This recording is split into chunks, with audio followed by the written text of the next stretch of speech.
Good afternoon. पिछली class में हम ऑक्सीकरण अवस्था पढ़ रहे थे। ऑक्सीकरण अवस्था को आगे बढ़ाते हुए हम बात करेंगे।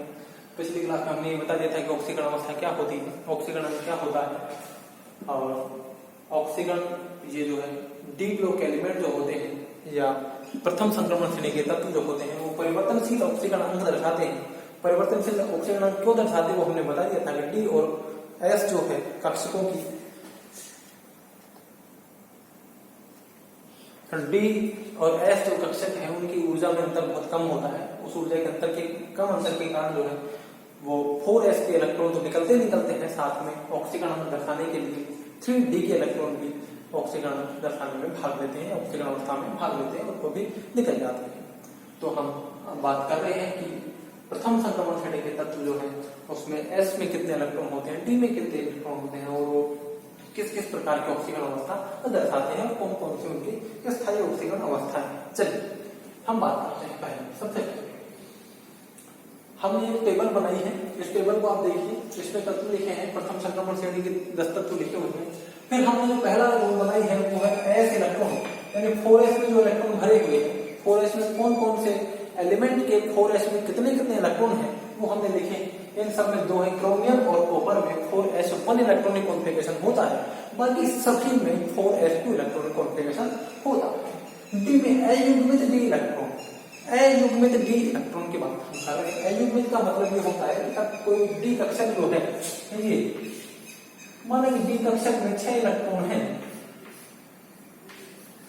तो 1 2 3 4 5 इस तरह से बन जाए और छठा इलेक्ट्रॉन यहां भरा जाए। तो किसी कक्षक में 2 इलेक्ट्रॉन होते हैं तो वो युग्मित इलेक्ट्रॉन कहलाते हैं, और किसी कक्षक में अगर एक कक्षक में एक ही इलेक्ट्रॉन उपस्थित होता है तो वो अयुग्मित इलेक्ट्रॉन कहलाते हैं। तो हम अयुग्मित इलेक्ट्रॉन की बात कर रहे हैं।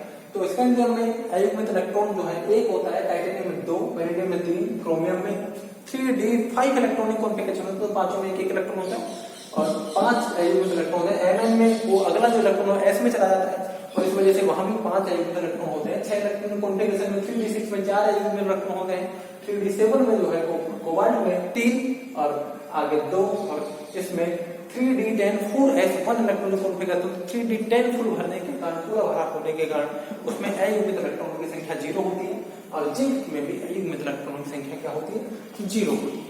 चलिए अब हम बात करते हैं ऑक्सीकरण अवस्था। देखिए एक इंपॉर्टेंट बात है, ध्यान से सुनना। हमने ये कहा कि 3d और 4s कक्षकों की ऊर्जा में अंतर बहुत कम होने के कारण दोनों ही कक्षकों के इलेक्ट्रॉन ऑक्सीकरण अवस्था में भाग लेते हैं, ऑक्सीकरण प्रदर्शित करने में भाग लेते हैं।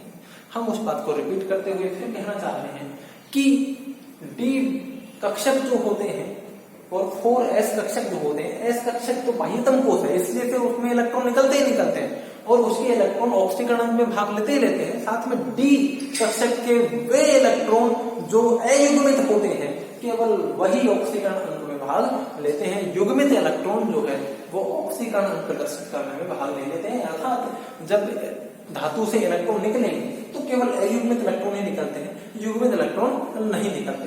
तो किसी भी प्रथम संक्रमण श्रेणी में किसी भी तत्व का अधिकतम ऑक्सीकरण अंक उसके डी कक्षक में उपस्थित अयुग्मित इलेक्ट्रॉन प्लस एस कक्षक में उपस्थित इलेक्ट्रॉन की संख्या के बराबर हो सकता है, उससे अधिक नहीं हो सकता है। इसलिए हमने यहाँ पर सभी तत्वों के डी कक्षक में उपस्थित अयुग्मित इलेक्ट्रॉन और एस में उपस्थित इलेक्ट्रॉन को लिखा है, और किसी भी तत्व का ऑक्सीकरण अंक, अधिकतम ऑक्सीकरण अंक है वो डी कक्षकों में उपस्थित अयुग्मित इलेक्ट्रॉन और एस कक्षक में उपस्थित इलेक्ट्रॉन के योग के बराबर होगा। इसलिए स्कैंडियम का अधिकतम इलेक्ट्रॉनिक कॉन्फ़िगरेशन, अधिकतम ऑक्सीकरण 3 होता है।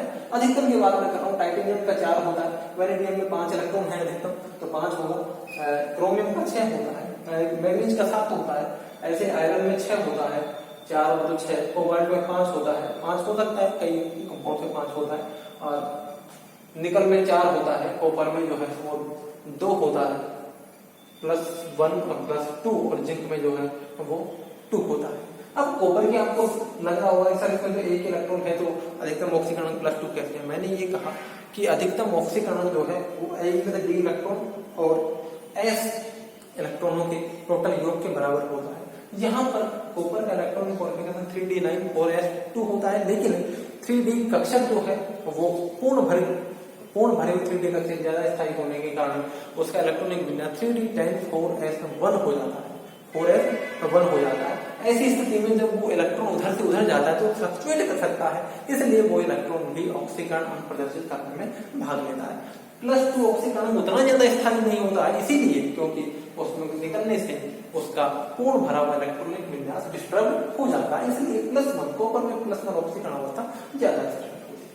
चलिए अब हम बात करते हैं ये ऑक्सीकरण अवस्था है। तो अधिकतम ऑक्सीकरण अवस्था तो उसमें उपस्थित आयोडीन डी में उपस्थित आयोडीन इलेक्ट्रॉन और एस में उपस्थित इलेक्ट्रॉन के बराबर होती है, इसलिए यहाँ से हम जैसे जैसे स्कैंडियम से चल के मैग्नीज तक जाते हैं तो अयुग्मित इलेक्ट्रॉन की संख्या बढ़ने के कारण ऑक्सीकरण बढ़ता जाता है और उसके बाद ऑक्सीकरण कम होना शुरू हो जाता है। ये तो थे इनके ऑक्सीकरण अंक। अब हम इन ऑक्सीकरण अंकों के बारे में और इन तत्वों के यौगिकों के बारे में आगे अध्ययन करेंगे। इसके बारे में हम एक बात और कहना चाहते हैं कि जैसे जैसे हम बाएं से दाएं जाते हैं वैसे वैसे अधिक ऑक्सीकरण अंक का स्थायित्व कम होता चला जाता है और बाएं से दाएं जाने पर +2 ऑक्सीकरण अंक का स्थायित्व बढ़ जाता है। दोबारा से रिपीट करता हूं, मैं बात को ध्यान से सुनिए कि इन यौगिकों के अध्ययन की बात हम करेंगे कि इन तत्वों के से यौगिक जो बनते हैं उनके अध्ययन से हमें पता चला है और हम पढ़ते हैं तो हम बात करते हैं कि पहला बिंदु जो सुनिए कि प्रथम संक्रमण श्रेणी में बाएं से दाएं जाने पर उच्च ऑक्सीकरण अंकों का स्थायित्व घटता जाता है और +2 ऑक्सीकरण अंक का स्थायित्व बढ़ता जाता है, लेकिन इसमें दो अपवाद हैं। +2 ऑक्सीकरण अंक जो है वो आयरन के रेस्पेक्ट में Fe का +3 ऑक्सीकरण अंक अधिक स्थायी होता है और कॉपर का +1 ऑक्सीकरण अंक अधिक स्थायी होता है। ऐसे ही स्कैंडियम का +3 ऑक्सीकरण अधिक स्थायी होता है। ऐसा क्यों होता है वो मैं बता देता हूँ। मैं रिपीट करता हूँ कि बाएं से दाएं जाने पर +2 ऑक्सीकरण का स्थायित्व बढ़ता जाता है, लेकिन इसमें कुछ अपवाद है, वो अपवाद नहीं। पहला स्कैंडियम के 3 इलेक्ट्रॉन निकलने के बाद वो आर्गन जैसा इलेक्ट्रॉनिक विन्यास प्राप्त कर लेता है, इसलिए उसका +3 ऑक्सीकरण का अंक ज्यादा स्थायी होता है।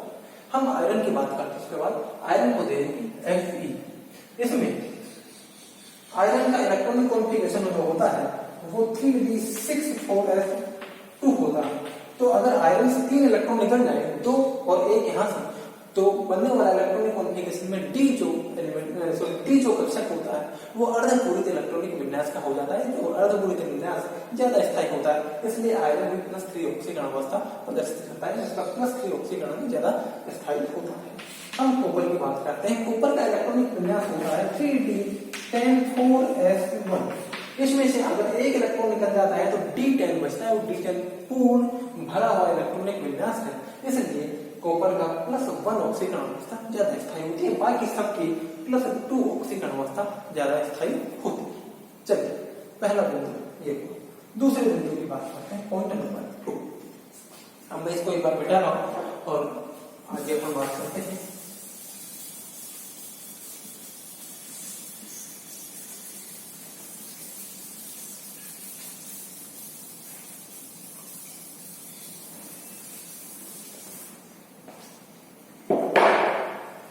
पॉइंट नंबर 2 बात करते हैं। अब हम लोगों को ये तो पता लग गया है प्रथम संक्रमण श्रेणी में बहुत सारी तरह की ऑक्सीकरण अवस्थाएं प्रदर्शित होती हैं, बहुत सारी तरह की ऑक्सीकरण होते हैं, तो हम उनके रेस्पेक्ट में यौगिकों की बात करते हैं। हम देखिए एक एग्जांपल लेते हैं, VF5 VCl4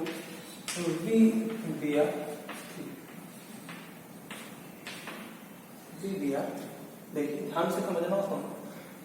किसी भी ऑक्सीकरण अवस्था का अस्तित्व जो है वो लिगेंड और धातु आयन के रेडॉक्स तंत्र पर या रेडॉक्स अभिक्रियाओं पर निर्भर करता है। मैं रिपीट करता हूं कि किसी भी ऑक्सीकरण अवस्था, यहाँ पर वेनेडियम की ऑक्सीकरण अवस्था +5 है, यहाँ पर +4 है और यहाँ पर +3 है। तो किसी भी ऑक्सीकरण अवस्था का अस्तित्व या स्थायित्व जो होता है वो यौगिक में धातु और लिगेंड जो है, इन धातु लिगेंड जो अभिक्रिया हुई है, जो रेडॉक्स अभिक्रिया हुई है, उस पर निर्भर करता है। तो मैं कहना चाहता हूं कि किसी भी धातु की अधिक ऑक्सीकरण अवस्था छोटे लिगेंड के साथ कम साइज यानी छोटे साइज के लिगेंड के साथ स्थायी होती है, और जैसे जैसे लिगेंड का आकार बढ़ता जाता है वैसे वैसे उसके साथ धातु की निम्न ऑक्सीकरण अवस्था स्थायी यौगिक बनती है। रिपीट करता हूं कि छोटे आकार के लिगेंडों के साथ धातु की उच्च ऑक्सीकरण अवस्था में बने हुए यौगिक अधिक स्थायी होते हैं, जबकि लिगेंड का आकार बढ़ने के साथ साथ धातु की निम्न ऑक्सीकरण अवस्था में बने हुए यौगिक अधिक स्थायी होते हैं। चलो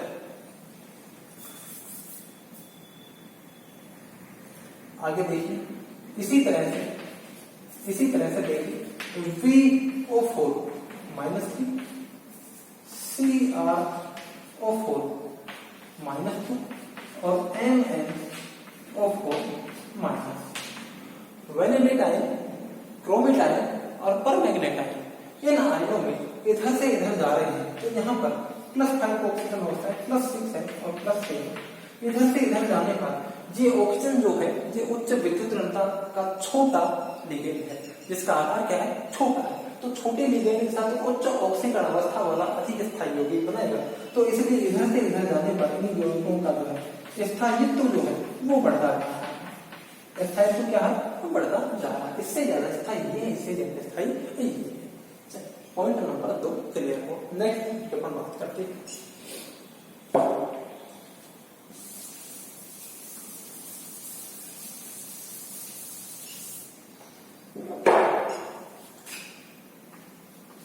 पॉइंट नंबर 3,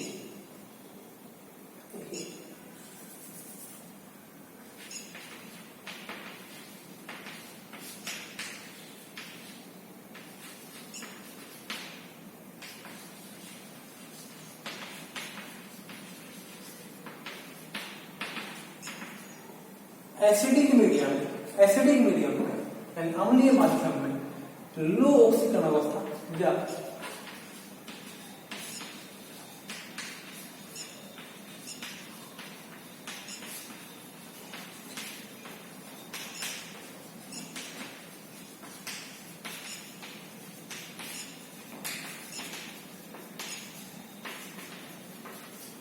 एसिडिक मीडियम में यानी अम्लीय माध्यम में निम्न ऑक्सीकरण अवस्था अधिक स्थायी होती है, जबकि बेसिक मीडियम में उच्च ऑक्सीकरण अवस्था अधिक स्थायी होती है। उच्च ऑक्सीकरण अवस्था अधिक स्थायी होती है। निम्न ऑक्सीकरण अवस्था एसिडिक मीडियम में स्थायी होती है और उच्च ऑक्सीकरण अवस्था बेसिक मीडियम में स्थायी होती है। जैसे एक कंपाउंड है FeOH का फुल पॉइंट, ये है ferric hydroxide, sorry ferrous hydroxide. क्या है ये? फेरस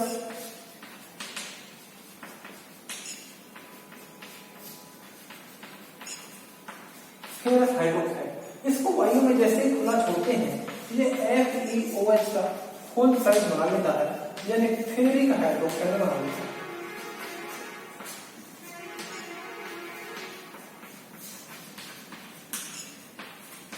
यानी कि बेसिक नेचर का होता है, इसलिए ये उच्च ऑक्सीकरण अवस्था में अधिक स्थायी होता है, तुरंत फेरस से फेरिक में कन्वर्ट हो जाता है।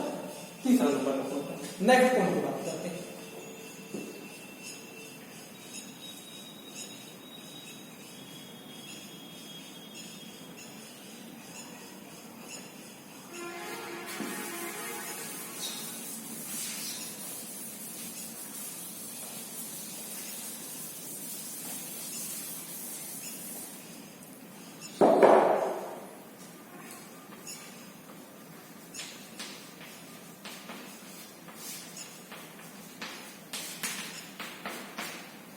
नेक्स्ट है असमानुपातन। देखिए,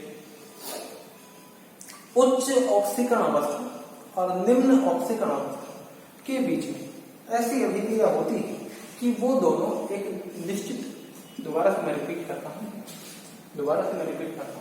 उच्च ऑक्सीकरण अवस्था और +2 और +3 ऑक्सीकरण अवस्थाएं आपस में असमानुपातित होकर के एक मध्यम ऑक्सीकरण अवस्था में पाई जाती है।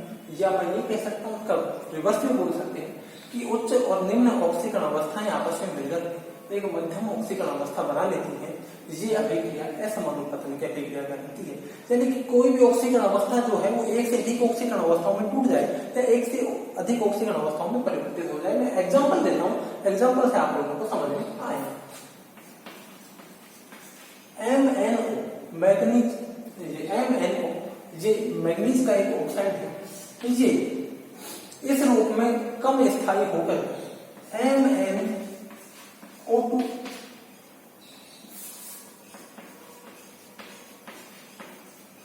MnO2 और MnO में कन्वर्ट। मैग्नीज Mn2O3 मैग्नीज का एक ऑक्साइड है, ये MnO2 और MnO में टूट जाता है। इसमें मैग्नीज की ऑक्सीकरण अवस्था +3 होती है और इसमें ये +4 और +2, यानी कि ऐसी अभिक्रिया जिसमें रिडक्शन और ऑक्सीडेशन दोनों एक साथ हो रहे हैं, यानी कि ऑक्सीकरण अंश में जो है बदलाव वो कम और ज्यादा दोनों हो रहे हैं, यानी एक में ऑक्सीकरण कम हो गया, दूसरे में ऑक्सीकरण बढ़ गया, जबकि मेटल एक ही है। यहाँ पर ये +3 ऑक्सीकरण अवस्था है बदल करके एक +4 ऑक्सीकरण अवस्था का कंपाउंड और एक +2 ऑक्सीकरण अवस्था का यौगिक बना देती है। इस तरह की अभिक्रिया असमानुपातन अभिक्रिया कहलाती है, यानी कि उसकी ऑक्सीकरण अवस्था जो है एक ऊपर की ऑक्सीकरण अवस्था और एक नीचे की ऑक्सीकरण अवस्था में विभक्त हो जाती है, विभाजित हो जाती है। तो ये है ऑक्सीकरण अवस्था से रिलेटेड बातें। इससे आगे का नेक्स्ट वीडियो में हम पढ़ेंगे, क्योंकि ये ऑक्सीकरण अंक जो है ये बहुत बड़ा टॉपिक है, तो अभी इसमें कुछ और बाकी है, तो हम नेक्स्ट वीडियो में इसको पढ़ेंगे। Thank you.